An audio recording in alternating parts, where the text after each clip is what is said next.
Good morning all and Radhe Radhe to all. Welcome करता हूं मैं आप सभी को इनफज के आज के लेक्चर में। और आज के लेक्चर के अंदर हम क्लास 11th को स्टार्ट करने वाले हैं। बिल्कुल क्लास 11th को स्टार्ट करेंगे और क्लास 11th का पहला chapter basic mathematics use in physics अपन आज अभी इस लेक्चर के अंदर देखेंगे।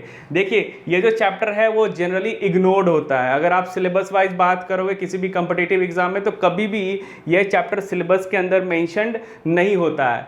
फिर भी ये चैप्टर का बहुत ज़्यादा इंपॉर्टेंस है, बिकॉज अगर आपको ये चैप्टर क्लियर नहीं है तब आप फिजिक्स नहीं पढ़ सकते हो, since mathematics is language of physics. तो बिना मैथ्स के फिजिक्स नहीं पढ़ा जा सकता है। और फिजिक्स के न्यूमेरिकल को समझने के लिए, फिजिक्स को समझने के लिए हमें बेसिक मैथ्स को समझना पड़ेगा, ये रिक्वायरमेंट है।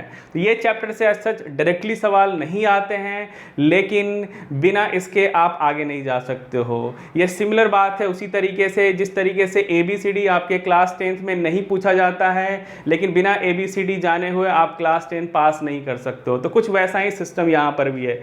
चलिए स्टार्ट करते हैं बिना टाइम गंवाए हुए, देखते हैं। सबसे पहला सेक्शन बेसिक मैथमेटिक्स के अंदर जो अपन डिस्कस करने वाले हैं वो है ट्रिगोनोमेट्री। सबसे बेसिक जो सेक्शन है आपके पास यहाँ पर, वो जो अपन डिस्कस करने वाले हैं वो है आपके पास ट्रिगोनोमेट्री। ट्रिगोनोमेट्री तो आज के लेक्चर के अंदर अपन ट्रिगोनोमेट्री के ऊपर डिस्कशन करने वाले हैं। देखिए, ट्रिगोनोमेट्री में सबसे पहले अपन एंगल के ऊपर डिस्कशन करेंगे। ट्रिगोनोमेट्री जो ब्रांच है वो मैथमेटिक्स का ब्रांच है जो कि अलजेब्रा एंड कोऑर्डिनेट्स ज्योमेट्री को, या आप सिंपली कह सकते हो अलजेब्रा एंड ज्योमेट्री को इंटरलिंक करता है। यानी अलजेब्रिक प्रॉब्लम को ज्योमेट्रिकल प्रॉब्लम में कन्वर्ट करता है, ज्योमेट्रिकल प्रॉब्लम को अलजेब्रिक प्रॉब्लम में कन्वर्ट करता है। तो trigonometry is basically link between algebra and geometry basically, ठीक है। इसमें से बहुत सारी चीज़ें आपने पहले से पढ़ रखा होगा, कुछ कुछ नई चीज़ें मिलेंगी, इसलिए वीडियो को एकदम इत्मीनान के साथ बने रहिए और देखते रहिए। चलिए शुरू करते हैं भाई। यहाँ पर ट्रिगोनोमेट्री है। ट्रिगोनोमेट्री में सबसे पहले अपन यहाँ बात करेंगे एंगल के ऊपर। एंगल क्या है भाई, देख लीजिए यहाँ पे ऑलरेडी मैंने पहले से लिख रखा है। क्या है? It is a measure of rotation of a line about it's one and. यानी कि अगर आपके पास एक लाइन है, जैसे ये मार्कर है मेरे हाथ में, अगर अपन इस मार्कर को घुमा दें, इसके एक एंड को पकड़ के, क्या करें अपन, मार्कर को घुमाना है इसके एक एंड को पकड़ के। तो अगर अपन इसके एक एंड को पकड़ के अगर अपन इसको घुमाएंगे तो उसके घुमाने के बहुत सारी पॉसिबिलिटीज हैं। तो इन पॉसिबिलिटीज को लेकर या कितना घूमा, अमाउंट ऑफ रोटेशन को मेजर करने के लिए जिस फिजिकल क्वांटिटी को अपन डिफाइन करते हैं वही है आपके पास एंगल। एंगल जनरली दो टाइप के होते हैं। एंगल जो होते हैं वो जनरली कितने टाइप के होते हैं? दो टाइप के होते हैं। एक को अपन कहते हैं प्लेन एंगल, दूसरे को अपन कहते हैं सॉलिड एंगल। क्लास 10 के नीचे या क्लास 10 में जो भी आपने एंगल पढ़ा है वो बाय डिफॉल्ट आपने जो एंगल पढ़ा है वो प्लेन एंगल पढ़ा है। और यहाँ पे अपन आज सॉलिड एंगल के ऊपर अपन डिस्कशन करने वाले हैं, ठीक है। देखिए, प्लेन एंगल को फटाफट डेफिनेशन को समझ लेते हैं। मुझे पता है आपको पता है, फिर भी एक फॉर्मली अपन इसको डिफाइन करते हैं। ध्यान से सुनते रहिएगा, आपको जरूर नया चीज सुनने को मिलेगा। प्लेन एंगल को अपन किस तरीके से डिफाइन करते हैं? देख, जैसे मान लीजिए आपके पास एक लाइन है, ये आपके पास एक लाइन है, ठीक है ना, ये लाइन है। अब अपन क्या कर रहे हैं, इस लाइन को रोटेट कर रहे हैं, इस लाइन को घुमा रहे हैं, लेकिन घुमाना अपने को बोर्ड के प्लेन में ही है। यानी एक प्लेन के अंदर अगर अपन किसी लाइन को घुमाते हैं, जैसे चल सपोज कि इस लाइन को मैंने यहाँ से यहाँ घुमा दिया इस तरीके से, ये देखिए घूम गया ये। तो ये कितना प्लेन के अंदर घूमा, इसको मेजर करने के लिए अपन जो एंगल डिफाइन करते हैं उसी को कहते हैं प्लेन एंगल। समझ में आया? और जब अपन इस लाइन को घुमा रहे होंगे तो इसका ये जो टिप आप देख रहे हो, ये टिप एक सर्कुलर आर्क को फॉलो करेगा, ठीक है। मान लीजिए ये जो सर्कुलर आर्क यहाँ से यहाँ जो आपको दिखाई दे रहा है, इस सर्कुलर आर्क की जो लंबाई है, यहाँ से यहाँ जो लंबाई है वो L है। और जिस लाइन को अपन घुमा रहे हैं उस लाइन का लेंथ को अपन R ले लेते हैं। R स्टैंड फॉर रेडियस, किसका? उस सर्कल का जिसका ये सर्कुलर आर्क एक पार्ट है, हिस्सा है। तब अपन प्लेन एंगल को इस तरीके से डिफाइन करते हैं। प्लेन एंगल को देखिए, अपन यहाँ पे लिख रहा हूँ, प्लेन एंगल को इस तरीके से डिफाइन करते हैं। थीटा, सिंबॉलिक रिप्रेजेंटेशन है थीटा को अपन डिफाइन करते हैं arc length divided by radius. यानी टिप ने जो आर्क लेंथ कवर किया और इस सर्कल का जो रेडियस होगा, यही इसकी डेफिनेशन है। डेफिनेशन का कोई भी मैथमेटिकल प्रूफ नहीं होता है, लॉज के कोई भी मैथमेटिकल प्रूफ नहीं होते हैं, वो वेल एक्सेप्टेड होता है और अपने को एक्सेप्ट करके चलना है। तो दैट इज डेफिनेशन। देखिए आर्क लेंथ यहाँ पे अपन स्मॉल एल से रिप्रेजेंट कर रहे हैं और रेडियस आपका क्या है आर। ये आपकी डेफिनेशन है किसका, प्लेन एंगल का। और यहाँ जो फिजिकल क्वांटिटी अपन बना रहे हैं प्लेन एंगल, उसकी जो यूनिट होती है वो यूनिट होती है radian. Radian basically supplementary unit होता है। यूनिट एंड डायमेंशन जो अपन पढ़ेंगे तो उसके ऊपर डिस्कशन करेंगे। रेडियन को अपन सिंबॉलिकली कभी कभी शॉर्टकट अपन सिर्फ रेड लिख देते हैं, रेड। तो ये आपके पास प्लेन एंगल का डेफिनेशन है। बिल्कुल इसी के पैरेलल अपन डिफाइन करते हैं सॉलिड एंगल। अब देखिए सॉलिड एंगल में क्या होने वाला है। सॉलिड एंगल में अगर अपन बात करेंगे, अपने को लाइन को फिर से रोटेट करना, उसके एक एंड को पकड़ के उसके एक एंड को फिक्स करके। तो लाइन को जब अपन रोटेट कराते हैं तो प्लेन एंगल में हमने इसको एक प्लेन में ही रोटेट कराया था, एक प्लेन में ही इसको रोटेट कराया था। लेकिन सॉलिड एंगल में अपन क्या करेंगे, उसको पूरे 3 डायमेंशनल में अपन उसको रोटेट कराने वाले हैं। जैसे कि अगर ये आपके पास मार्कर है तो मार्कर के एक एंड को पकड़ा, लाइन के एक एंड को पकड़ा और उसको अपन क्या कर रहे हैं, पूरे 3 डायमेंशन में रोटेट करा रहे हैं। समझ रहे हो ना आप। 3 डायमेंशन में अपन क्या कर रहे हैं, उसको घुमा रहे हैं, रोटेट करा रहे हैं। तो 3 डायमेंशन में घूमने से क्या होगा, आइए इसको देखते हैं। ये इसका फिक्स्ड पॉइंट है, किसका, उस लाइन का जिसको घुमाना है। ये इसका फ्री एंड है जिसको मैंने एरो से दिखा दिया है। अब इसको अगर अपन 3 डायमेंशन में घुमाएंगे ना, तो ये इन जनरल इस तरीके का एक सरफेस एरिया कवर करेगा। ध्यान से सुनिएगा मेरी बात। जिस तरीके से यहाँ पर अपन इस लाइन को प्लेन में घुमा रहे थे तो ये एक सर्कुलर आर्क को फॉलो कर रहा था, उसी तरीके से अगर अपन इसको 3 डायमेंशन में रोटेट कराते हैं, अगर मैंने इसका एक एंड को पकड़ा और 3 डायमेंशन में अगर अपन इसको रोटेट कराते हैं तो ये एक सरफेस एरिया को कवर करने वाला। इस सरफेस एरिया को मैं यहाँ शेड करके दिखा रहा हूँ। सरफेस एरिया को इन जनरली क्या करता है, कवर करता है। और ये सरफेस एरिया एक बड़े से स्फीयर का छोटा सा पार्ट हो सकता है।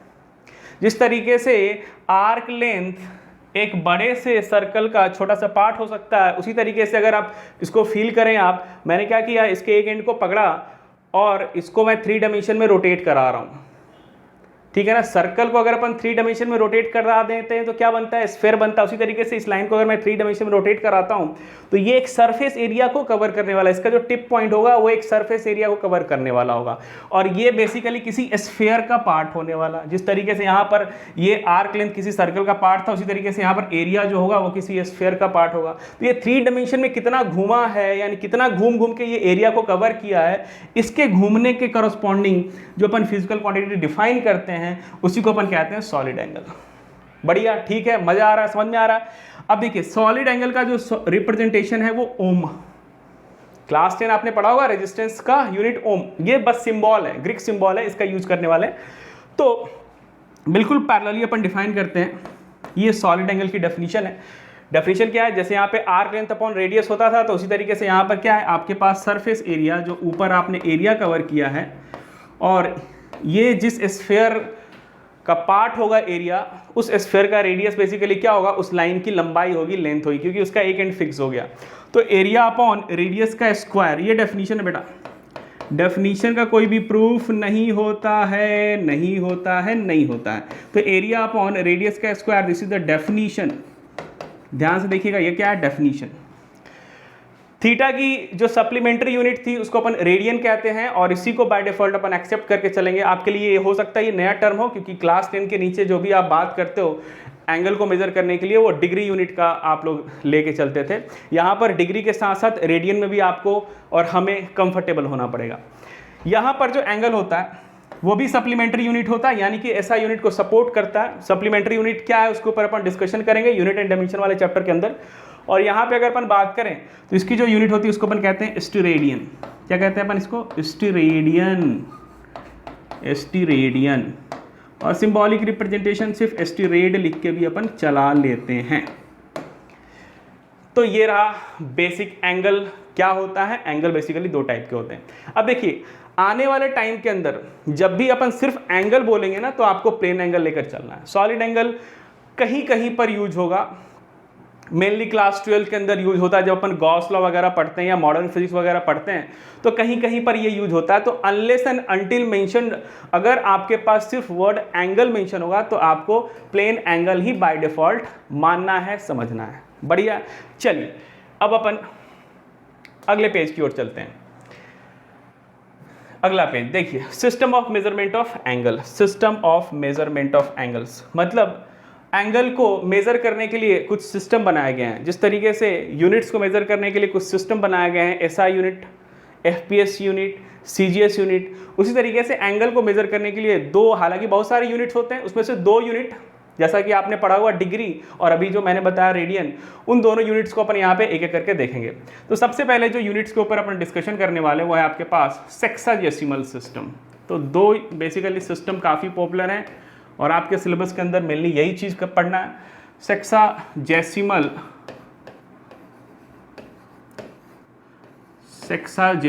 सिस्टम। सेक्साजेसिमल सिस्टम में जो यूनिट्स होते हैं किसके, एंगल के, वो होते हैं डिग्री।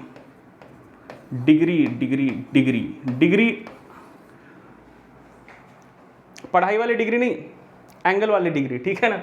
डिग्री के साथ साथ एक और यूनिट अगर आपको याद हो, आर्क मिनट, या सिंपली कहीं कहीं पे इसको मिनट भी लिखते हैं, और आर्क सेकेंड, आर्क सेकेंड भी अपन इसको बोलते हैं।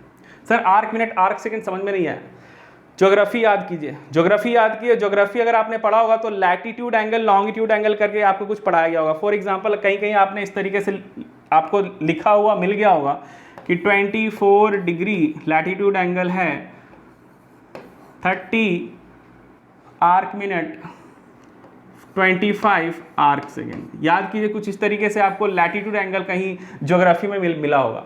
तो यहाँ पर ये और ये क्या है, ये यही है, arc minute and arc second.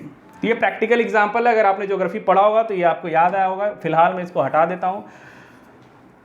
अब आर्क मिनट या आर्क सेकेंड क्या है उसको अब अपन फोकस करते हैं। देखिए डिग्री तो आपको पता है, 1 डिग्री, और 1 डिग्री के अंदर क्या होते हैं, 60 आर्क मिनट होते हैं। मिनट को अपन इस तरीके से यहाँ पर डैश सिंबॉलिक रिप्रेजेंटेशन कर देते हैं और इसको अपन आर्क मिनट या सिंपली मिनट पढ़ते हैं, ठीक है। उसी तरीके से एक आर्क मिनट के अंदर 60 आर्क सेकेंड होते हैं। 60 आर्क सेकेंड में यहाँ पे 2 बार डैश दिखाना है। कितनी बार डैश दिखाना है आपको, 2 बार दिखाना है। चलिए एक बार और दिखाते हैं आपको, 2 बार इस तरीके से दिखाएंगे, ये आपके पास हो जाएगा आर्क सेकेंड।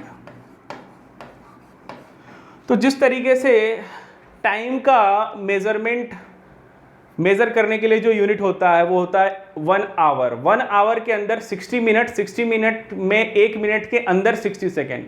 तो हमने छोटे छोटे यूनिट्स में टाइम के यूनिट को डिवाइड कर रखा है। बिल्कुल उसी तरीके से यहाँ पर भी है। आप बड़ा जो आपके पास यूनिट्स होता है वो डिग्री होता है, आपने पढ़ा होगा 30 डिग्री, 45 डिग्री, 60 डिग्री, 90 डिग्री, काफ़ी पॉपुलर है। और 1 डिग्री के अंदर 60 आर्क मिनट होते हैं, या सिंपली मिनट भी कह सकते हैं, एंड 1 आर्क मिनट के अंदर 60 आर्क सेकेंड होते हैं, ठीक है। आपने घड़ी देखा होगा, एनालॉग क्लॉक की बात कर रहा हूँ, ठीक है ना, जो दीवार पे लगी होती है, दीवार पे जो घड़ी लगी होती है जनरली जो एनालॉग होता है उसके अंदर सुई होती है। तो अगर मैं आपसे पूछूं, एक मजेदार चीज आपसे पूछता हूं, अगर मैं आपसे पूछूं कि घड़ी जो है, जो एनालॉग क्लॉक है, वो क्या मेजर करती है, क्या मेजर करती है? ऑब्वियसली आप बताएंगे कि सर वो टाइम मेजर करती है, समय बताती है, लेकिन वो समय नहीं बताती है बेटा। टाइम को कोई भी मेजर नहीं करता। वो जो आपको बता रहा है वो एंगल बता रहा है, रिलेटिव एंगल, कितना घूमा। तो एनालॉग जो क्लॉक होता है, जो घड़ी होती है, वहां पर सुई जो होती है वो एंगल को इंडिकेट करता है कि कितना घूमा। और एंगल को हमने टाइम में कन्वर्ट कर लिया है by writing stickers. 1 o'clock, 2 o'clock, 3 o'clock, हमने कुछ स्टिकर्स लगा लिए हैं वहां पर। तो एंगल को मेजर करना, को टाइम में इंडिकेट करना, इस प्रोसेस को कैलिब्रेशन कहते हैं। अपन इसके ऊपर भी डिटेल डिस्कशन करेंगे जब अपन मेजरमेंट वगैरह पढ़ेंगे, तो ये भी चीज़ आपको समझाऊंगा। मैं अभी बस आपको इतना बताना चाह रहा हूँ कि ये आर्क मिनट और आर्क सेकेंड जो है ना, मिनट और सेकेंड, वो बेसिकली एंगल की यूनिट है, ठीक है ना। सेक्साजेसिमल सिस्टम में एंगल की यूनिट है, ठीक है। और इसी को मद्देनजर रखते हुए टाइम की यूनिट मिनट सेकेंड बनाया गया है। यहां से टाइम की यूनिट आई है, टाइम की यूनिट से ये नहीं है। तो फंडामेंटल ज़्यादा क्या है, ये है, समझ में आ गया, बढ़िया। चलिए, तो ये सेक्साडेसिमल सिस्टम था, यहाँ तक आपको पता हो गया। दूसरा सिस्टम जो कि आज भी मैंने आपको बताया है, सप्लीमेंट्री यूनिट्स भी कहते हैं, या उस सिस्टम को अपन सर्कुलर सिस्टम भी कहते हैं। क्या कहते हैं अपन उसको? Circular system. सर्कुलर सिस्टम के अंदर जो एंगल की यूनिट होती है, जो एंगल की यूनिट होती है वो सिंपल रेडियन होती है। क्या होती है? यूनिट जो होती है वो क्या होती है? रेडियन होती है। ऑब्वियसली मैं किसकी बात कर रहा हूँ? प्लेन एंगल की बात करूँगा बाय डिफॉल्ट, ठीक है। ये रेडियन हो गया, ये मिनट हो गया, सिंपल चीज़ है। अब इनमें आपस में एक रिलेशनशिप होगा, डिग्री से आप काफ़ी कंफर्टेबल हो, रेडियन हो सकता है आपके लिए नया टर्म आएगा, तो अपन इनमें एक कोरिलेशन देखेंगे अगले पेज के अंदर। आइए देखते हैं अगला पेज। आ जा भाई, सिस्टम के बाद अपन बात करेंगे एंगल ऑफ मेजरमेंट के ऊपर, ठीक है। Relationship between degree and radian, note करते रहिए। नोट कहने का मतलब ये है कि आप लोग भी मेरे साथ साथ वीडियो लेक्चर देखते रहिए और प्रॉपर नोट्स बनाइए, ठीक है। नोट से रिवीजन करना आसान हो जाता है, जल्दी जल्दी जल्दी आप रिवीजन कर पाओगे, इसलिए मैं कहता हूँ आप लोग मेरे साथ साथ नोट्स बनाते चलिए। तो नोट में अपन देखने वाले हैं relationship between degree and radian. Degree जो हमने देखा है पहले से पढ़ते आ रहे हैं, और रेडियन अभी अभी जो अपन इंट्रोड्यूस कर रहे हैं, उनमें एक रिलेशनशिप होगा। क्यों रिलेशनशिप होगा? क्योंकि दोनों एंगल को मेजर करते हैं। जिस तरीके से 1 मीटर के अंदर 100 सेंटीमीटर होते हैं ना भाई, तो यूनिट में इंटर कन्वर्जन करने के लिए कुछ रूल होता है, उसको अपन फॉलो करते हैं। तो आपको मैं याद दिला दूं, अगर आपने पढ़ा होगा, अगर अपन इस लाइन को पूरा का पूरा घुमा दें, एक चक्कर पूरा का पूरा घुमा दें, तो कितना डिग्री कवर करता है? ये आप बचपन से पढ़ते आ रहे हो। कितना डिग्री कवर करता है? 360 डिग्री कवर करता है ना भाई। और अगर अपन रेडियन की डेफिनेशन को देखें, तो रेडियन का डेफिनेशन क्या कहता है कि अगर इसकी रेडियस r है और अगर आपने इसको पूरा का पूरा घुमा दिया तो ये एक सर्कल बनाएगा। ये क्या करेगा? एक सर्कल बनाएगा, ठीक है। बनाएगा क्या? सर्कल। अब इस सर्कल का जो आर्क लेंथ होगा, एंगल तो दोनों सेम है, डिग्री में मेजर करो, रोटेशन तो दोनों में सेम है। Rotation is a physical phenomena. Rotation तो पूरा का पूरा एक चक्कर काटना हुआ, उसको आप डिग्री में मेजर करो, रेडियन में मेजर करो, दोनों से तो एक ही चीज वैल्यू निकलने वाली है। जैसे ये पेन की लंबाई को आप मीटर में मेजर करो, सेंटीमीटर में मेजर करो, इसकी पेन की लंबाई थोड़ी ना चेंज होगी, नहीं होगी। तो रोटेशन पूरा का पूरा एक चक्कर हुआ है, तो डिग्री में आपको पता है 360 डिग्री होता है। अगर रेडियन की बात करें तो रेडियन में मैंने आपको अभी भी पढ़ाया, क्या होता है? Arc length upon radius. क्या होता है? Arc length upon radius. Arc length पूरा का पूरा घूम गया तो आर्क लेंथ कितना हो जाएगा? आर्क लेंथ कितना हो जाएगा? इसको यहाँ थोड़ा सा स्पेस बनाते हैं, लिखते हैं यहाँ पर, कितना हो जाएगा? 2 pi R divided by R. R से आर कैंसिल हो गया और ये आपके पास कितना आ गया? 2 पाई रेडियन आ गया। और 2 से 360 डिग्री को कैंसिल आउट कर दोगे तो इसको, और यहाँ पर स्पेस थोड़ा बना लें अपन, इसको थोड़ा सा बना लेते हैं स्पेस, तो यहाँ पर आपके पास आ जाएगा 180 डिग्री की जो वैल्यू होती है वो पाई रेडियन के बराबर होता है। पर्सनली मैं यही याद रखता हूँ, या इसको आप इंटर कन्वर्जन करना चाहोगे तो 1 डिग्री की जो वैल्यू हो जाएगी वो पाई अपॉन 180 रेडियन हो जाएगा। या क्रॉस मल्टीप्लिकेशन दूसरे सेंस में कर लोगे आप, तो आपके पास क्या हो जाएगा? 180 डिग्री अपॉन पाई जो हो जाएगा वो 1 रेडियन के बराबर हो जाएगा। काफ़ी सिंपल है, हमने बस क्रॉस मल्टीप्लाई कर लिया। तो ये पॉपुलर रिजल्ट है जिससे आपको इंटर कन्वर्जन में हेल्पफुल होगा। ये याद रखिएगा, क्योंकि क्लास 11-12 में अपन रेडियन में ही इक्वली अपने को कंफर्टेबल होना है। कुछ प्रॉपर कुछ ऐसे एग्जाम्पल मैं यहाँ पर लेके चलता हूँ जो कि बार बार फिजिक्स के अंदर आता है, और वो अगर आपको याद हो जाए तो बहुत अच्छी बात है। देख लेते हैं। जैसे अगर मैं आपसे बोलता हूँ π/6 रेडियन को अपने को डिग्री में कन्वर्ट करना है, तो डिग्री में कन्वर्ट करने के लिए अपन क्या करते हैं? इसको π/6 को, एक डिग्री जो होता है या एक रेडियन जो होता है, π/6 है, सॉरी है, π/666, ठीक है। π/6 रेडियन, देखिए एक रेडियन के अंदर कितना डिग्री होता है? 180 डिग्री अपॉन पाई। तो यहाँ पे लिख देंगे, क्या लिखेंगे अपन? 180 डिग्री अपॉन पाई। पाई से पाई कैंसिल हो गया और ये 630 टाइम्स कैंसिल हो गया, तो आप इसको लिख सकते हो 30 डिग्री। दिख रहा है? तो π/6 देखते ही अब आपको दिमाग में क्या होना चाहिए कि ये 30 डिग्री है, ठीक है। उसी तरीके से एक और एंगल है π/3। π/3 रेडियन, फिर से अपन क्या करेंगे? π/3 तो है ही यहाँ पर, और इसको रेडियन को डिग्री में कन्वर्ट करने के लिए यहाँ पे देखिए ये काम यहाँ से उठा रहे हैं अपन, कितना आ गया? 180 डिग्री अपॉन पाई से पाई कैंसिल हो गया और ये 60 टाइम्स कैंसिल हो जाएगा, आपके पास 60 डिग्री आ गया। उसी तरीके से pi by 2 radian, pi by 2 radian की वैल्यू कितनी होगी, pi by 2 into 180 degree divided by pi, pi से पाई कैंसिल हो गया, ये 90 डिग्री हो गया। उस तरीके से पाई बाई 4, ये सब कुछ पॉपुलर डेटा है जो कि बार बार फिजिक्स के न्यूमेरिकल के अंदर आपको दिखेगा, तो आपको पता होना चाहिए। तो पाई बाई 4 डिवाइडेड बाई अपन क्या करेंगे 180 डिग्री अपॉन पाई, पाई से पाई कैंसिल हो गया और ये 45 टाइम्स कैंसिल हो जाएगा, 45 डिग्री आ जाएगा। और पाई रेडियन तो 180 डिग्री होता है, ये तो अपन देख ही रहे हैं। कहाँ पे देखा, अभी जस्ट देखा यहाँ पे ये वाला चीज़। तो ये कुछ पॉपुलर डेटा है, इसको अगर आप याद रखिएगा तो जल्दी से कैलकुलेशन हो जाएगा। रेडियन डिग्री, अब आपको कोई दिक्कत नहीं होने वाला। चलिए नोट नंबर 2 में देखते हैं।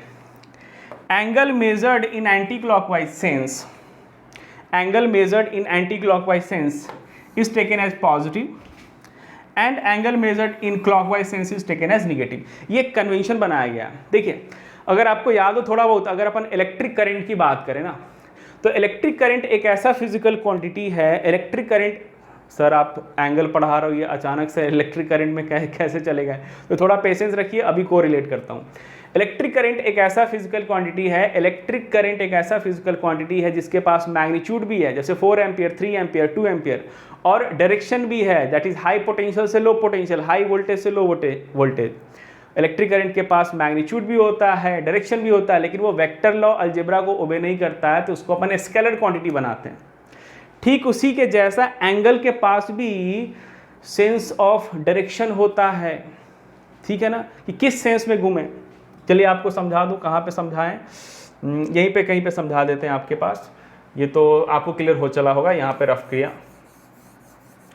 एंगल के रोटेशन का भी सेंस होता है। जैसे ये आपके पास मान लीजिए यहाँ पर है, इस लाइन को अगर मैंने एंटी क्लॉकवाइज सेंस में रोटेट कर दिया 30 डिग्री और क्लॉकवाइज सेंस में रोटेट कर दिया 30 डिग्री, तो ऑब्वियसली दो डिफरेंट रोटेशन है। यानी एंगल के पास भी एक डायरेक्शनल सेंस होता है। मैग्नीट्यूड तो होता ही होता है, 30 डिग्री, 45 डिग्री, 60 डिग्री, मैग्नीट्यूड तो होता ही होता है, उसके साथ डायरेक्शनल सेंस भी हो सकता है, एंटी क्लॉकवाइज या क्लॉकवाइज। यानी अगर 30 डिग्री घुमाना है लाइन को भाई, तो प्लेन एंगल में या तो आप एंटी क्लॉकवाइज घुमाओगे, नहीं तो क्लॉकवाइज घुमाओगे। तो कौन सा घुमाओगे उसके लिए आपको बताना पड़ेगा भाई कि 30 डिग्री घुमाना है अपने को, लेकिन एक डायरेक्शनल सेंस भी प्रोवाइड करना है। तो angle is just like electric current, इसके पास मैग्नीट्यूड भी है 30 डिग्री, 45 डिग्री, 60 डिग्री, और डायरेक्शनल सेंस भी है, एंटी क्लॉकवाइज या क्लॉकवाइज। प्लेन एंगल के पास बस यही दो डायरेक्शन ही पॉसिबल है, या तो यूं घूमेगा नहीं तो यूं घूमेगा, और तो कोई डायरेक्शन पॉसिबल ही नहीं है। तो प्लेन एंगल के पास मैग्नीट्यूड भी होता है, डायरेक्शनल सेंस भी होता है, ACW that is anti clockwise या CW दैट इज क्लॉकवाइज। लेकिन ये वेक्टर लॉ अलजेब्रा को ओबे नहीं करता है, इसलिए अपन इसको स्केलर क्वांटिटी जैसा ट्रीट करते हैं। बढ़िया है, समझ में आ गया, ठीक है। तो नोट कर लीजिए, जैसे मान लीजिए अगर मैंने इसको ऊपर लिखा तो इसके आगे मैं प्लस लिख दूंगा 30 डिग्री, और इसके आगे मैं माइनस लिख दूंगा 30 डिग्री। या तो आप ACW बोलिए, एंटी क्लॉकवाइज बोलिए, या तो आप क्लॉकवाइज बोलिए। वही चीज़ मैंने यहाँ पे लिखा है, देखिए angle measured in anti clockwise sense is taken as positive, ऊपर की ओर गया तो positive, and angle measured in clockwise sense is taken as negative, अगर नीचे की ओर आया तो निगेटिव। ठीक है, एक और मजेदार चीज़ है, जैसे 30 डिग्री तो प्लस के आगे तो बच्चों को दिक्कत ही नहीं होता, प्लस तो बहुत कंफर्टेबल होते बच्चे। जैसे एंगल के आगे अगर माइनस आता है ना, तो बच्चे थोड़ा सा डिस्कम्फर्ट जोन में चले जाते हैं, तो वो चीज़ अवॉइड कीजिएगा। माइनस का मतलब आपको ये समझना है कि अपने को क्लॉकवाइज आना है, क्लॉकवाइज आना है, ठीक है। -30 डिग्री को समहाउ अगर अभी भी बहुत बच्चे अगर डिस्कम्फर्ट फील करते हैं कि सर माइनस समझ में नहीं आ रहा, तो माइनस को आप प्लस में कैसे कन्वर्ट करोगे वो मैं आपको यहाँ पर समझा देता हूँ। देखिए ये जो पोजीशन आपको मिला रोटेशन का, ये जो पोजीशन मिला है, ये पोजीशन आप एंटी क्लॉकवाइज सेंस से भी जनरेट कर सकते हो। एंटी क्लॉक, जैसे अपन यहाँ से यहाँ पहुँचे, ये इसका फाइनल पोजीशन है। कहाँ गया भाई, इसका क्या है, ये फाइनल पोजीशन है, ये क्या है, इसका फाइनल पोजीशन है। तो अगर अपने को ये इसका इनिशियल पोजीशन है, तो इनिशियल से फाइनल ये जो माइनस में घूम रहा है, सेम रोटेशन को, सेम फाइनल पोजीशन को आप अचीव कर सकते हो। इसको एंटी क्लॉकवाइज सेंस में कैसे घुमाओगे आप, यहाँ से यूं यूं चला चला चला चला चला चला चला चला चला चला चला चला चला चला यहाँ पे। यानी अगर आप एंटी क्लॉकवाइज सेंस में एज यहाँ से यहाँ भी घुमा दोगे तो आपके पास फाइनल पोजीशन वही होने वाला है। तो यहाँ से यहाँ इसको अगर मैं इनिशियल पोजीशन बोलता हूँ, इसको अगर मैं फाइनल पोजीशन बोलता हूँ, तो यहाँ से यहाँ जाने के दो रास्ते हैं। या तो आप क्लॉकवाइज सेंस में चले जाओ, क्लॉकवाइज सेंस में जाते हो आप तो यहाँ पर लिखना पड़ेगा minus 30 degree. 30 degree just for the sake of एक एग्जाम्पल ले लिया, ये रहा -30 डिग्री। और मुझे पता है कि पूरा एंगल जो होता है वो 360 डिग्री होता है, 360 डिग्री होता है। 360 डिग्री से अगर मैंने 30 को सब्ट्रैक्ट किया तो कितना बचा? 330 डिग्री। यानी अगर मैं इस लाइन को एंटी क्लॉकवाइज सेंस में 330 डिग्री 330 डिग्री अगर घुमाता हूं तो मुझे सेम फाइनल पोजीशन पे अपन पहुंच जाएंगे इनिशियल से। तो इनिशियल से फाइनल पोजीशन जाने के दो रास्ते, या तो आप एंटी क्लॉकवाइज सेंस में +330 डिग्री घूम जाओ, या आप क्लॉकवाइज सेंस में -30 डिग्री घूम जाओ। इसलिए कहीं कहीं पर अपन इसको इस तरीके से भी लिखते हैं कि +330 degree is basically equals to -30 degree. तो इसमें कन्फ्यूज़न नहीं होना चाहिए। अगर आपको माइनस के साथ डील करने में डिस्कम्फर्ट है तो आप इस उपाय का इस्तेमाल करेंगे। माइनस को आप इस तरीके से कन्वर्ट कर सकते हैं प्लस के अंदर, फिर आप उसके आगे जो भी कहानी होगी उसके साथ आप खेल सकते हैं। बढ़िया, यहाँ तक मज़ा आ रहा है, समझ में आ रहा है, बढ़िया लग रहा है। ओके, चलिए अगले पेज पे चलते हैं भाई। Next page, trigonometric ratios. तो अभी तक हमने एंगल की कहानी कही है, ठीक है ना। अब अपन बात करेंगे ट्रिगोमेट्रिक रेशियो। ट्रिगोमेट्रिक रेशियो आपने क्लास में पढ़ा हुआ, फटाफट उसको रिकॉल कर लेते हैं। डेफिनेशन की ओर देखते हैं।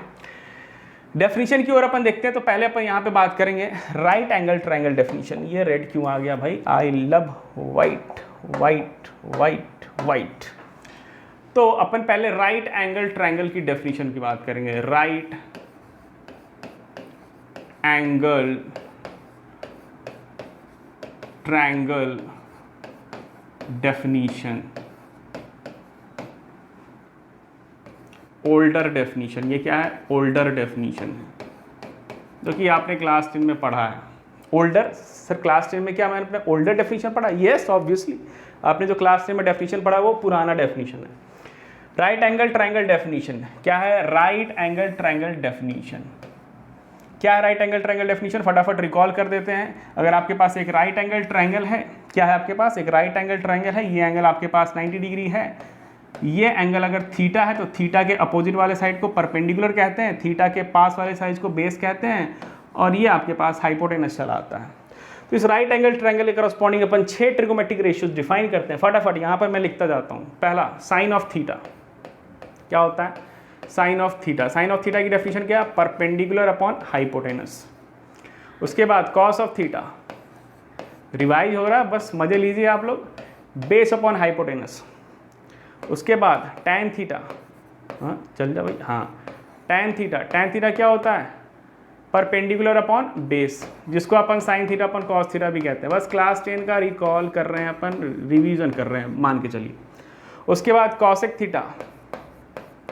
कॉसेक थीटा क्या होता है भाई? साइन थीटा का उल्टा, यानी कि हाइपोटेनस अपॉन परपेंडिकुलर। इसको याद करने का आपको रूल भी पढ़ाया गया होगा। और ये बेसिकली 1 अपॉन साइन थीटा होता है, यानी रेसिप्रोकल ऑफ साइन थीटा होता है। उसी तरीके से सेक थीटा। सेक थीटा क्या होता है? कॉस थीटा का उल्टा होता है, यानी कि हाइपोटेनस अपॉन बेस हो जाएगा, और इसको अपन बोल देंगे 1 अपॉन ऑफ कॉस थीटा। बढ़िया, यहाँ तक मजा आ रहा है। और लास्ट में आपके पास cot of theta, cotangent cot of theta.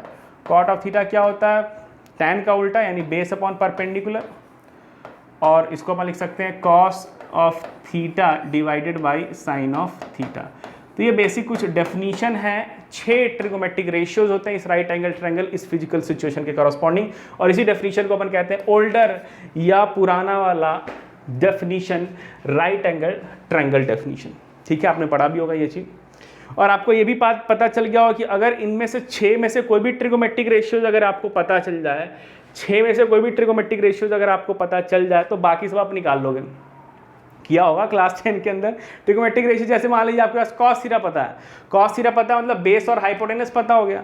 Base और हाइपोटेनस अगर पता हो गया तो आप परपेंडिकुलर निकाल सकते हो। कैसे निकाल सकते हो? पाइथागोरस बाबा को याद कीजिए। बेस हाइपोटेनस पता तो परपेंडिकुलर आ गया, परपेंडिकुलर एक बार आ गया मतलब तीनों साइड पता चल गया, मतलब सारा का सारा आप निकाल सकते हो। तो ये रूल याद रखिएगा। ऐसा नहीं सर कॉस थीटा पता है तो साइन थीटा कितना होगा मुझे नहीं पता, ऐसा नहीं करने का।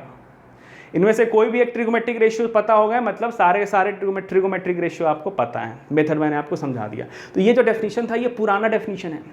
अब इस डेफिनेशन को अपन थोड़ा सा मॉडिफाई करते हैं। मॉडिफाई करने की क्यों ज़रूरत पड़ी गई?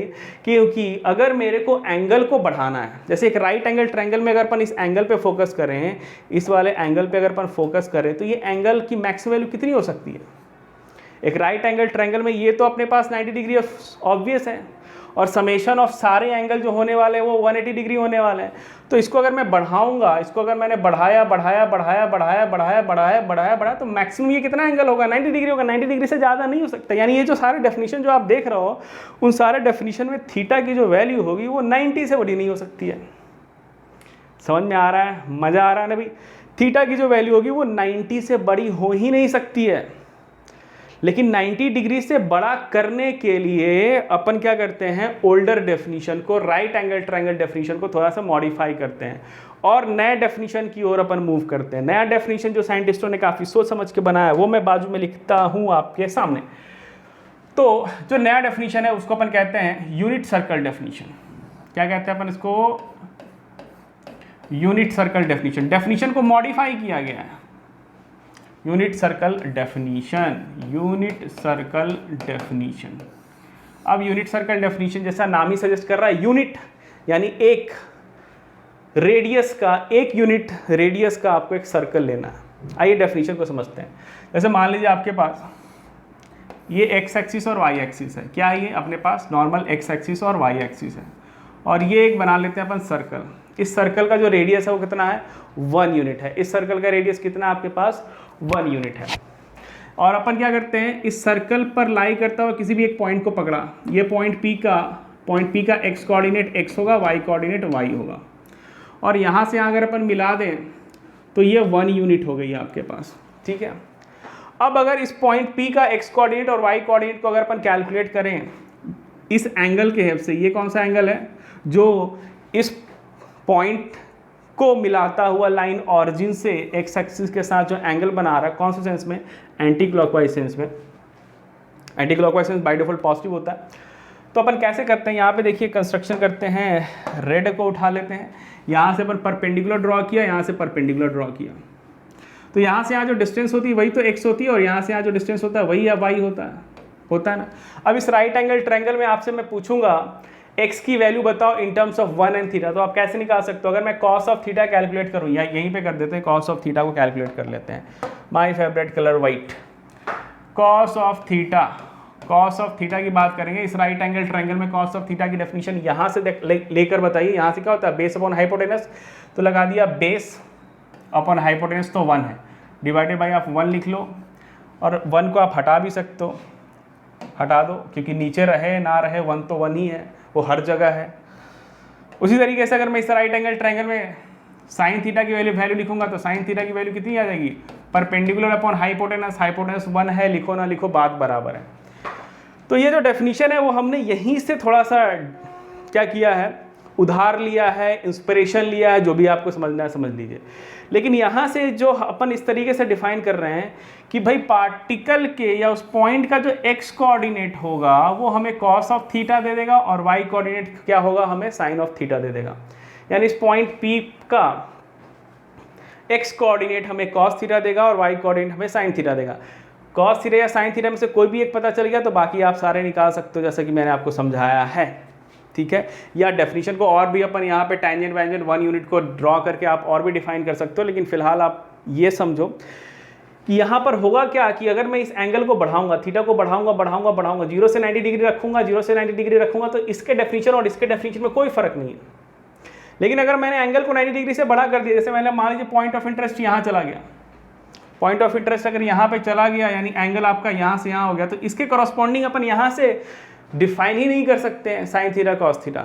लेकिन यहाँ से डेफिनेशन क्या होगी कि इस पॉइंट का x कोऑर्डिनेट cos थीटा देगा और इस पॉइंट का y कोऑर्डिनेट आपको sin थीटा देगा। और एक बार cos थीटा या sin थीटा आ गया तो बाकी सारे वैल्यूज आप बता सकते हो, गेस कर सकते हो, बताया था अभी मैंने। उसी तरीके से अगर आपके पास एंगल यहाँ पर आ गया, थर्ड क्वाड्रेंट में आ गया, फिर इस पॉइंट का x कोऑर्डिनेट y कोऑर्डिनेट आपको cos थीटा sin थीटा देगा। यहाँ पर आ गया cos थीटा sin थीटा देगा, वापस घूम जाओ cos थीटा sin थीटा, वापस घूम जाओ cos थीटा sin थीटा। कहने का मतलब ये है, ओवरऑल समरी ये है, जो नया मॉडिफाइड डेफिनेशन है, ये क्या है? न्यू और मॉडिफाइड डेफिनेशन आप इसको कह सकते हो, मॉडर्न डेफिनेशन आप कह सकते हो। उसमें क्या किया गया है कि एंगल को 90 डिग्री से बड़ा रखने के लिए ये डेफिनेशन फेल हो रहा था, क्योंकि यहाँ पर राइट एंगल ट्रायंगल में theta can not be greater than 90 degree. तो इस डेफिनेशन से इंस्पिरेशन लेकर ये वाला डिफाइन किया गया। इसमें अपन साइन थीटा कॉस थीटा को इस तरीके से डिफाइन करते हैं। कैसे डिफाइन करते हैं? अपन एक यूनिट सर्कल लेते हैं। यूनिट सर्कल मतलब एक ऐसा सर्कल जिसका सेंटर ऑरिजिन पर हो और रेडियस 1 यूनिट का हो, और उस पर लाई करता हुआ पॉइंट का एक्स कोऑर्डिनेट कॉस ऑफ ये वाला एंगल देगा, यानी उस पॉइंट का जो भी लाइन ड्रॉ करोगे आप ऑरिजिन से, वो जो एंटी क्लॉकवाइज सेंस में जो एंगल बनाएगा उसका कॉस ऑफ थीटा देगा, और Y coordinate sine of theta देगा। ठीक है, कॉसेक थीटा सेक थीटा को भी आप डिफाइन कर सकते हो, लेकिन वो सब अगर आप इस फिगर वाइज डिफाइन कर सकते हो, नो डाउट डिफाइन कर सकते हो, लेकिन वो लेंदी हो जाएगा, आउट ऑफ सिलेबस आपके काम की बात वो चीज़ नहीं है। तो फिलहाल यूनिट सर्कल में मैं सिर्फ कॉस थीटा और साइन थीटा को ही डिफाइन कर रहा हूँ, बाकी वेरिएबल को डिफाइन नहीं कर रहा हूँ। बाकी अगर आपको कैलकुलेट करना भी होगा तो आप इस वाले से कैलकुलेट कर लोगे, है ना। कॉस थीटा पता, साइन थीटा पता, तो दोनों का रेशियो लोगे तो टैन थीटा आ जाएगा, दोनों का रेसिप्रोकल लोगे तो कॉसिक थीटा सेक थीटा आ जाएगा, और कॉट थीटा का रेसिप्रोकल लोगे तो टैन थीटा आ जाएगा। कहने मतलब ये है कॉस थीटा साइन थीटा पता, तो उसका रेसिप्रोकल आपको सेक थीटा पता, इसका रेसिप्रोकल कॉसिक थीटा पता, इन दोनों का रेशियो लोगे तो कॉट थीटा पता, और कॉट थीटा का रेसिप्रोकल लोगे तो टैन थीटा पता। कहने मतलब ये है कि अगर एक्स कोऑर्डिनेट और वाई कोऑर्डिनेट का लोकेशन आप बता दोगे तो सारे के सारे ट्रिगोनोमेट्रिक रेशियो डिफाइन हो जाएंगे। ठीक है, पिक्चर वाइज मैंने नहीं दिखा रहा हूँ, बस इतना काफ़ी है।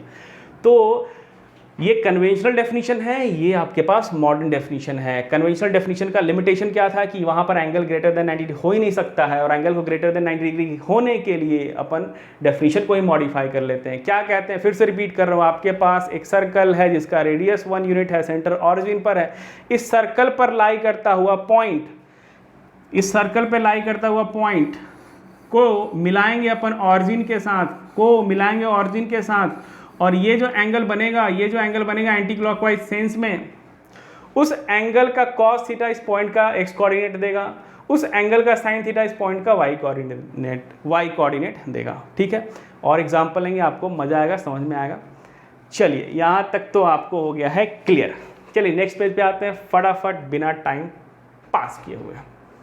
नेक्स्ट पेज, ये आपके पास है कॉमन ट्रिगोमेट्रिक वैल्यूज।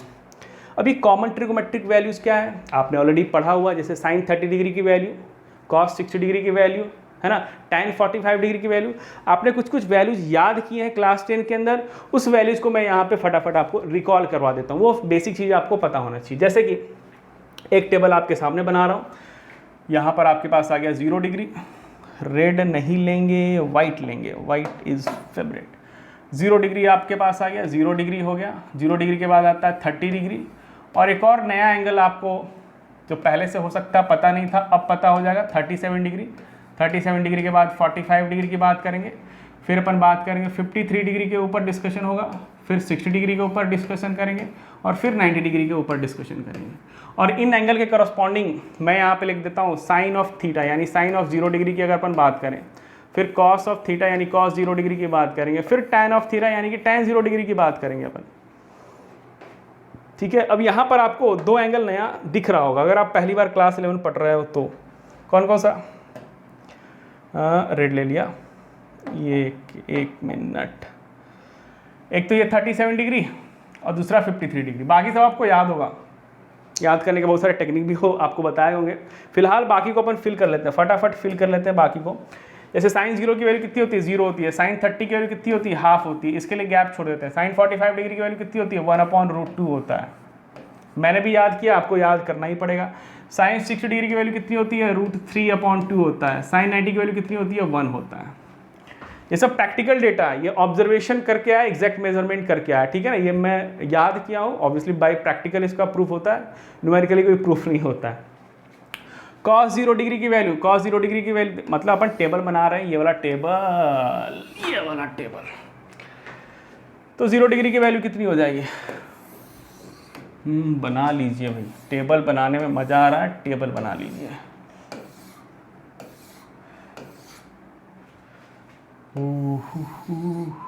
ये क्या हो गया? tan थीटा तक ही याद रखते हैं, बाकी आप निकाल लोगे। इतना मतलब प्रैक्टिकल सबको पता होता है, आपको भी पता होना चाहिए। कॉस 0 की वैल्यू कितनी होती है 1 होती है, tan 0 की वैल्यू कितनी होती है 0 होती है। डायरेक्टली मैं यहीं पे लिख रहा हूँ cos 30 डिग्री की वैल्यू कितनी होती है √3/2 और tan 30 डिग्री की वैल्यू होती है 1/√3। 37 डिग्री वाला कॉलम छोड़े पड़ता हूँ। cos 45 डिग्री की वैल्यू भी होती है 1/√2 और दोनों को डिवाइड कर दोगे सेम है तो 1 आ जाएगा tan 45 डिग्री। 53 डिग्री वाला भी कॉलम मैं छोड़े पड़ता हूँ और tan 60 डिग्री की वैल्यू कितनी हो गई आपके पास, नहीं cos 60 डिग्री की वैल्यू हो गई हाफ, tan 60 डिग्री की वैल्यू हो गई √3, cos 90 की वैल्यू होती है 0 और इसकी वैल्यू होती है इनफाइनाइट और कहीं कहीं पे नॉट डिफाइंड भी लिखते हैं। नॉट डिफाइंड लिखने के पीछे पर्पस ये होता है इतना बड़ा वैल्यू जिसको अपन बयां ही नहीं कर सकते हैं, बता ही नहीं सकते, इसको अपन इन्फिनिटी कहते हैं, इनफाइनाइट। कहीं किसी लिटरेचर में इनफाइनाइट लिखा होता है, कहीं कहीं पे नॉट डिफाइंड लिखा होता है। फिजिक्स के लिए लगभग दोनों सेम ही है। तो ये आपके पास वैल्यूज हैं, ठीक है, यहाँ तक पता होगा, नोट कर लीजिए फटाफट। अब अपन बात करेंगे ये 37 डिग्री वाला और 53 डिग्री वाला कैसे कैलकुलेट करें। 37 डिग्री और 53 डिग्री के अपने कैसे कैलकुलेट करना है ये मैं आपको समझाऊंगा। चलिए, तो स्पेस यहाँ तो नहीं बच रहा है, स्पेस कैसे बना लें, रफ कर लेते हैं। कहाँ रफ करें, कहाँ पर रफ करें, जगह तो थोड़ा बड़ा लिख दिया, कोई बात नहीं, रफ कर लेते हैं। इधर स्पेस बनाते हैं, नोट हो गया होगा, होपफुली आपको नोट हो गया होगा। यहाँ पर अपन थोड़ा सा स्पेस बना लेते हैं, फिर आपको बढ़ा देता हूँ ये। तो 37 डिग्री और 53 डिग्री करस्पॉन्डिंग अगर आपको याद रखना है ना, तो आप एक राइट एंगल ट्रायंगल याद रखिएगा। और ये राइट एंगल ट्रायंगल बहुत आसान है याद रखना। क्या है, बहुत ही आसान है याद रखना। 3, 4 और 5 ये एक ट्रिपलेट है, काफ़ी पॉपुलर ट्रिपलेट है। 3 के अगेंस्ट जो एंगल आता है वो छोटा वाला होता है 37 डिग्री, ये 90 डिग्री हो गया। 90 और 37 समेशन 180 डिग्री होने के लिए क्या होना पड़ेगा, इसको 53 डिग्री होना पड़ेगा। कहाँ से आया, प्रैक्टिकल है, एक्सपेरिमेंटली निकाला गया है, कैलकुलेट किया गया है, मेजरमेंट करने से ये आया। और फिजिक्स के अंदर न्यूमेरिकल आपका काफ़ी लेंदी में नहीं जाए, √3 में नहीं जाए, √2 में नहीं जाए, चीज़ें आसान नंबर आए 3, 4, 5 करने के लिए। इसलिए फिजिक्स में जो सवाल आते हैं वो इन जनरल 37, 53 डिग्री के अंदर काफ़ी आते हैं। उससे क्या होता है, न्यूमेरिकल आसान हो जाता है। तो डेटा जो सवाल देता है वो 37, 53 डिग्री के कॉरस्पॉन्डिंग देता है। अब अगर आपको ये ट्रायंगल याद हो गया हो तो इसको देखते ही फटाफट ये चीज़ भर लीजिए। 37 डिग्री परपेंडिकुलर अपॉन हाइपोटेनस लिख लेंगे, यहाँ पर कितना आ जाएगा 3/5। साइन 37 डिग्री की value 3/5। cos 37 degree base upon hypotenuse लिखिए भाई, कितना आ जाएगा 4/5। tan 37 degree perpendicular upon base कितना आ गया 3/4। 53 डिग्री मतलब अब ये एंगल है तो इसके अपोजिट वाला ये परपेंडिकुलर की तरह बिहेव कर जाएगा, ये आपका बेस की तरह बिहेव कर जाएगा और ये तो हाइपोटेनस है ही, तो इसके अगेंस्ट वाला परपेंडिकुलर होता है। तो 53 डिग्री परपेंडिकुलर अपॉन हाइपोटेनस यानी 4/5, तो 4/5 आ जाएगा। साइन थीटा की वैल्यू क्या होती है, परपेंडिकुलर अपॉन हाइपोटेनस। उसी तरीके से कॉस ऑफ थीटा की बात करेंगे तो कॉस 53 डिग्री मतलब बेस अपॉन हाइपोटेनस, तो 3/5 यहाँ पे लिख लिया। देखिए कितना अच्छा वैल्यू है 3, 4, 5, याद रखना कोई कठिन काम नहीं, बस वो वाला ट्रायंगल याद रख लीजिए। और tan 53 डिग्री मतलब परपेंडिकुलर अपॉन बेस, परपेंडिकुलर 4/3 आ जाएगा। ठीक है, तो आपका टेबल हो गया कंप्लीट। मैं इसी को याद रखता हूँ, कभी कभी दिमाग में अगर भूल भी जाता हूँ तो ये फटाफट मेरे दिमाग में आ जाता है, आप भी इस चीज़ को याद रखिएगा। ठीक है, चलिए, तो यहाँ पर हो गई है कहानी आपकी शुरू। अगले पेज पे चलते हैं। Trigonometric ratio for angle greater than 90 degree. देखिए ग्रेटर देन 90 डिग्री के लिए मैंने डेफिनेशन को ही मॉडिफाई कर लिया है। तो अगर एंगल 90 डिग्री से छोटा होता है तो हमने तो कुछ बेसिक याद कर रखा है, 30 degree, 45 degree, 53 degree, 37 degree, 60 degree, 90 degree. लेकिन अगर 90 डिग्री से अधिक हो जाएगा, 135 हो जाएगा, ठीक है ना, 180 हो गया, 270 हो गया, तो वहाँ पर आपका राइट एंगल ट्रायंगल वाला डेफिनेशन हो जाएगा फेल। तो हमने जो यूनिट सर्कल जो नया डेफिनेशन बनाया है उस डेफिनेशन के हेल्प से कैसे अपन फाइंड करेंगे कौन सी वैल्यू, ट्रिगोमेट्रिक रेशियोज़ की वैल्यू, वो अपन देखेंगे। लेकिन आज नहीं देखेंगे, अपन इस चीज़ को देखेंगे नेक्स्ट क्लास के अंदर, नेक्स्ट लेक्चर के अंदर। और वीडियो को फ़िलहाल मैं यहीं पर क्लोज करता हूँ। वीडियो के साथ बने रहिए, इन्फोज के साथ बने रहिए। वीडियो लेक्चर इसी तरीके से अब ये कंटिन्यूएशन आता ही रहेगा। पूरा का पूरा क्लास 11 अपन कंप्लीट करेंगे। बेसिक मैथ्स पढ़ेंगे अपन, वेक्टर पढ़ेंगे, यूनिट्स एंड मेजरमेंट पढ़ेंगे, काइनेमेटिक्स पढ़ेंगे, न्यूटन लॉज ऑफ मोशन पढ़ेंगे, सर्कुलर मोशन पढ़ेंगे, वर्क एनर्जी, पावर, फ्रिक्शन, बहुत सारे चैप्टर है, पूरे के पूरी क्लास 11 अपन आराम से तसल्ली से धीरे धीरे पढ़ते रहेंगे। बस आप वीडियोस के साथ, इन्फोज के साथ मेरे साथ बने रहिए और चैनल को ग्रो करने में मेरी हेल्प कीजिए। चलिए भाई, टाटा, बाय बाय, पढ़ते रहिए सब लोग, मस्त रहिए।